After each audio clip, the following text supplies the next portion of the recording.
শুনুন, সিঙ্গুর সিঙ্গুর, নন্দীগ্রাম নন্দীগ্রাম, খাতরা খাতরা, বিষ্ণুপুর বিষ্ণুপুর, এক এক জায়গার এক একটা চেহারা, সেটা মনে রাখবেন।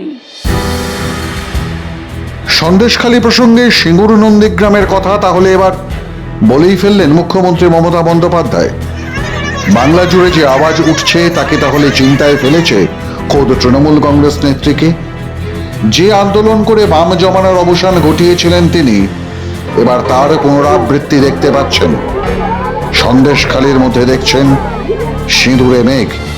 লোকসভা ভোটের আগে জেলা সফরে বেরিয়ে দলের ভাবমূর্তি স্বচ্ছ করবার চেষ্টা করছিলেন তিনি, কিন্তু তার মনে ধাক্কা দিচ্ছে সন্দেশখালীর মহিলাদের কথা।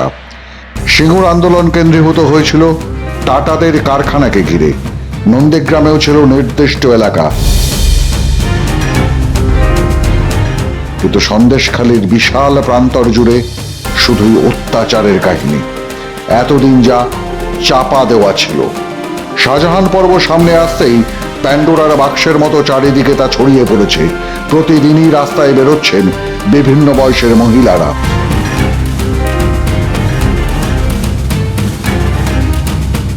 দিনের পর দিন শাসক দলের নেতারা যে গ্রামের পর গ্রাম জুড়ে সন্ত্রাসের পরিবেশ সৃষ্টি করে রেখেছিল, তা যেন আজ বিদ্রোহের আকার নিয়ে বেরিয়ে এসছে। মুখ্যমন্ত্রী বুঝতে পারছেন সবকিছু, দেখতে পাচ্ছেন দলের দৈন্যদশা, কিন্তু বাঁকুড়া গিয়েও তা সামাল দেওয়ার চেষ্টা করেছেন তিনি। তাই বলছেন সবকিছুর মধ্যে সিঙ্গুর নন্দীগ্রামকে এক করে ফেলা ঠিক হবে না। সন্দেশখালীর নাম মুখে আনেননি তিনি, কিন্তু যে আসলে সন্দেশখালীকেই বোঝাতে চেয়েছেন তা স্পষ্ট হয়ে গেছে মানুষের কাছে। শুনুন, সিঙ্গুর সিঙ্গুর, নন্দীগ্রাম নন্দীগ্রাম, খাতরা খাতরা, বিষ্ণুপুর বিষ্ণুপুর, এক এক জায়গার এক একটা চেহারা, সেটা মনে রাখবেন। কাজেই একটার সাথে আরেকটাকে তুলনা করে নিজেরা দাঙ্গা বাজিয়ে দিয়ে ভুল করবেন না। আমি কোথাও রক্ত ঝরুক চাই না, কোথাও অত্যাচার হোক চাই না। যারা বড় বড় কথা বলে বেড়াচ্ছে খুলবো ভান্ডার, ভান্ডারে আমার অনেক কিছু জমা আছে, কিন্তু আস্তে আস্তে ভান্ডারটা যখন খুলবো না, তখন বুঝতে পারবেন কোনটা ঠিক আর কোনটা ভুল। আমি ভুল জিনিসকে কখনো প্রশ্রয় দিই না, এবং জ্ঞান তো দিই না, জ্ঞান তো দেবও না। অজান্তে যদি কোনো কাজ হয়ে থাকে সেটাকেও আমি সমর্থন করি না, সর্বরকম সাহায্য করি। নিজের অজান্তেই কি মুখ্যমন্ত্রীর মুখ থেকে বেরিয়ে এলো সিঙ্গুর নন্দীগ্রামের কথা, নাকি সারাক্ষণ সন্দেশখালী নিয়ে ভাবতে ভাবতে এ কথা বলে ফেললেন তিনি? সন্দেশখালীর ঘটনা মমতাকে দিনরাত তাড়া করে বেড়াচ্ছে, অথচ একবারের জন্য সেখানে যাওয়ার সময় হয়নি তার। এ নিয়ে পথে নেমেছে বিজেপিও। তারাও স্বাভাবিকভাবে নিশানা করেছে রাজ্যের মুখ্যমন্ত্রীকে।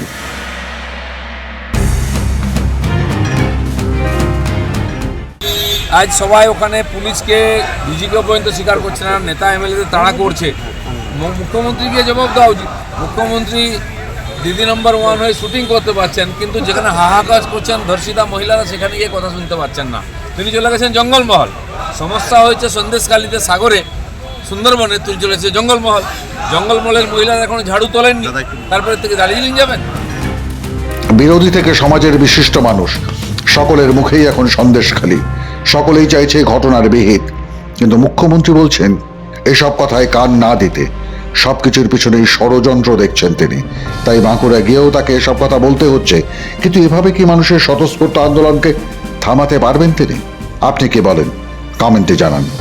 আর আমাদের প্রতিবেদন পছন্দ হলে লাইক করুন, শেয়ার করুন, আর সাবস্ক্রাইব করতে ভুলবেন না। মাধ্যম ব্যুরো রিপোর্ট।